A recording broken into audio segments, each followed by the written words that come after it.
네, 오늘 첫 잘하셨습니다. 소식 같은 경우에는 우리 강훈식 그 대통령 비서실장이 놀라운 소식을 하나 발표했는데 이란이 지금 호르무즈 해협을 봉쇄하고 있는 상황에서 네. 우리나라로 오는 원유 수송로가 막혀 있잖아요. 거기에 대해 가지고 우리가 UAE와 협의 끝에 총 600만 배럴 이상의 원유 긴급 도입을 확정했다고 하는데 그 내용이 좀 어떤 겁니까? 그러니까 이게 600만 불을 가져오겠다라고 하면은 걱정하시는 게 결국 호르무즈 해협 통과해야 되는 거 아니야라고 하지만 UAE는 호르무즈 해협 밖에 있는 항구도 있기 때문에 거길 통해서 갖고 온다고 하면 거의 우리 그 이란 전쟁과 상관없이 안전하게 원유를 확보했다라는 것이죠. 그래서 지금 안 그래도 대통령께서 가격 담합 이런 것들을 문제 삼고 있는데 그거를 해결할 근본적인 해결책까지 갖고 왔다라고 보시면 될 것 같습니다. 네. 아니 근데 우리나라로 오고 있는 거잖아요. 원유 수송선이. 그렇죠.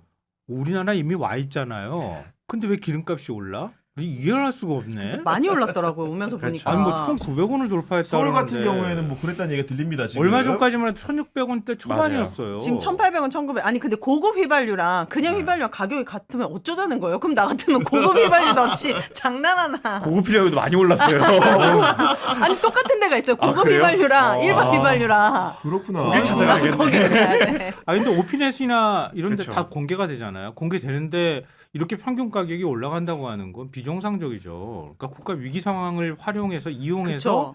폭리를 취하겠다고 하는 것이 될 수도 있는데 물론 심리적으로는 영향을 미칠 수 있지만 이게 다른 어떤 물건도 아니잖아요. 그쵸. 없으면 안 되는 거거든요. 기름은. 그러니까 정부 차원에서 어떤 방식으로든 통제해야 되겠다. 최고가를 지정하겠다.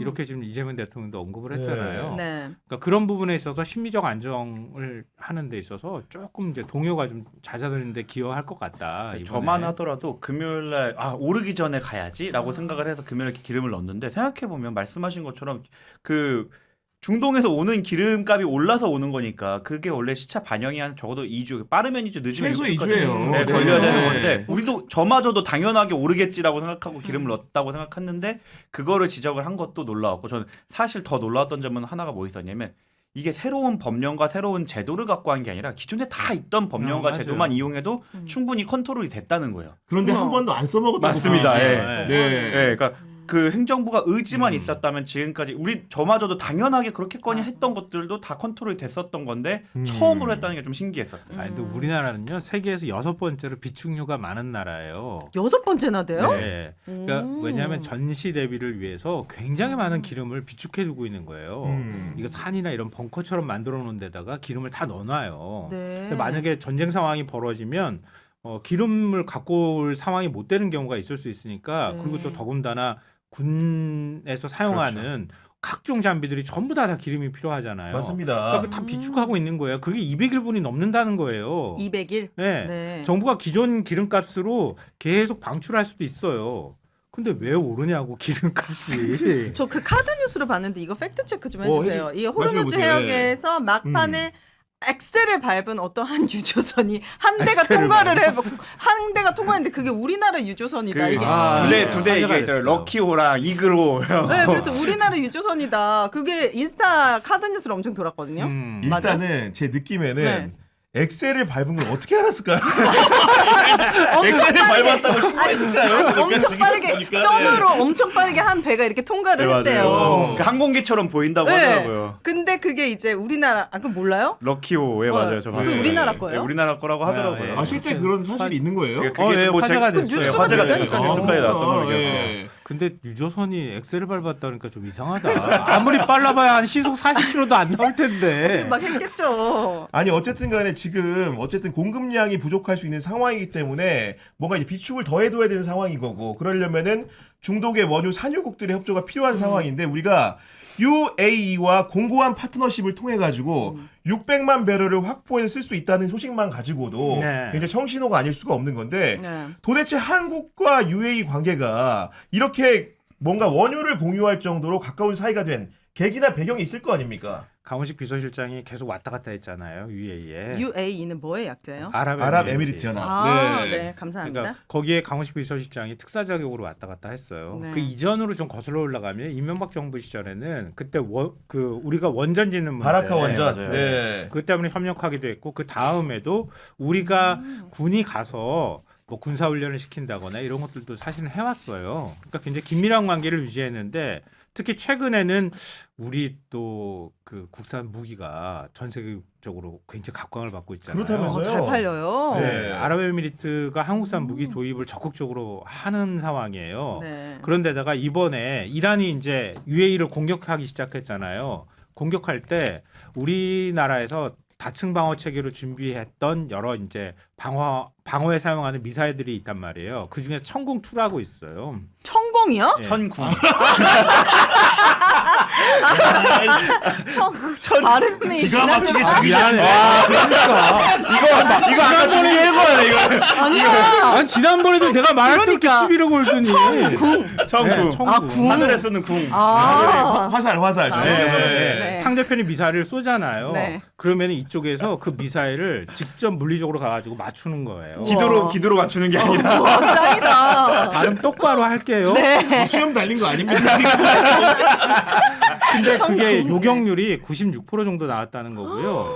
거의 다 맞춘 거예요. 왜냐하면 96% 나왔다는 것도 한 4% 정도는 자기가 날라오다 떨어졌대 그냥. 그러니까 손측에서. 네, 손측에서 네. 이란이 쏜 미사일이 나오라 보다가 그냥 떨어진 거예요. 그러니까 다 맞춘 거나 다름이 없는 거예요.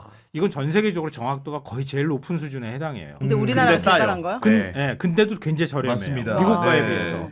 그러니까 UAE가 이게 2개 포대를 운영했다고 하는데 빨리 한국에 무기 더 달라고. 궁. 네. 이게 우리나라 활쏘기 잘하잖아요. 전 세계 1등이잖아요. 양궁 네. 양궁 1등이죠. 양궁 네. 1등 이런 거 다 영향받지 않았을까요? 아마도? 네. 막 조선시대 왕들도 맨날 그걸로 막 그러니까 네. 그러니까요. 동물들 잡고. 우리나라 우리나라까지 가요 그냥 조mon까지 가면 가요. 잘 쏜다고 왜 그냥. 이렇게 하지? 왜 이렇게 쏘지? 미사일 날라오는 거 이렇게. 우리나라 대단하다. 왜냐 그거- 우리는 북한의 탄도미사일에 이런 거에가 항상 위협에 노출돼 있기 때문에 그러니까요. 우리는 목숨이 달린 안보가 달린 문제여서 천군 개발에는 목숨을 걸었었고 네. 그리고 우리는 실제로 그걸 운용하다 보니까 운용 노하우도 있고 써보니까 이렇다더라 있어서 그걸 사용해 본 적이 있는 거니까 그걸 그대로 계속 수출을 해왔고 이번에 어떻게 보면 해외 전 세계 시장의 쇼케이스처럼 그러니까 이게 전쟁이 참 비극적이고 안타깝지만 어떻게 보면 또 한 측면에선 천궁의 효과를 입증했고 맞아요. 네. 그러다 맞아요. 보니까 맞아요. 지금 이란 입장에서는 뭐 지상군 투입이 돼서 싸우고 있는 게 아니라 계속 폭격을 당하고 있는 입장에서 드론이나 이런 것들을 통해서 주변에 있는 주변국들의 미군 기지를 공격하고 있는 공격하죠. 입장에서 그걸 방어할 수 있는 무기로 천궁이 있고 아. 그게 효력을 발휘해서 이제 이게 협상의 하나의 카드가 돼서 원유화가 된 게 아니냐라는 생각이 그러니까 듭니다. 이게 사실은 좀 아까 좀 서글프고 좀 안 좋은 얘기긴 한데요. 네. 우리나라 무기가 세계에서 각광을 받는 이유가 거의 실전에 검증이 된 무기라는 거예요. 아, 실전성이 높다. 네. 뭐 K9이나